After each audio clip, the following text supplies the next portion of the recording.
Doug Ford's time in office has been eventful. Here's 20 of the worst things that he's done to the province. Cut healthcare funding. Froze wages for nurses and healthcare workers. Overwhelmed hospitals, leading to ER closures. Pushed privatization of healthcare services.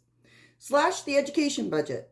Increased class sizes, cut teachers and underfunded schools. Introduced mandatory online learning, which failed, by the way.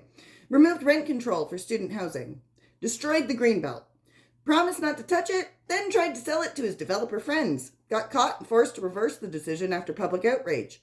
Eliminated rent control on new buildings. Allowed landlords to raise rents without limits on buildings built after 2018 and made affordable housing even harder to find. Wasted billions on Highway 413 and the Bradford Bypass, environmentally destructive projects that mostly benefit developers. Mishandled the COVID-19 response, slow vaccine rollout, delayed lockdowns, confusing public health messaging, closed playgrounds while keeping big box stores open, ignored expert advice, and blamed others for his failures. Scrapped the $15 minimum wage, then bought it back for credit. Froze minimum wage at $14 in 2018 and then tried to claim credit for raising it later. Gutted workers' rights, making it easier for businesses to classify workers as gig workers with fewer protections and absolutely no benefits. Gave contracts to his friends, handed out no big contracts to connected companies, accusations of corruption in developmental deals. Snowstorm chaos, January 2022. The entire province shut down because he failed to deploy plows on time.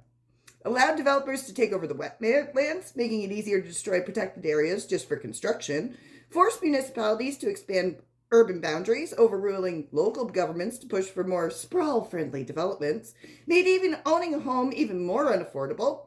Did little to address the housing crisis while still helping his wealthy investors. Tried to privatize healthcare and LTC. Pushed for more healthcare services for profit clinics, failed to fix long-term care homes where thousands died in the pandemic, killed cap and trade, costing Ontario's billions, cancelled Ontario's carbon pricing system that lost $3 billion in revenues and got him sued, the license plate fiasco, spent millions on new plates that were unreadable at night, then had to scrap them. Disbanded the basic income pilot, canceled a promising anti-poverty program that was already in progress, bailed on the beer store and Buck a Beer, spent millions trying to end the beer store's monopoly only to backtrack. Buck a Beer? Still can't find it. Weakened environmental protections, making it easier for industries to pollute, tried to give himself more power over municipal governments, and used the strong mayor system to override city councils in Toronto and Ottawa. And for a bonus, Doug Ford record speaks for itself, but somehow Ontario has given him another 4 years.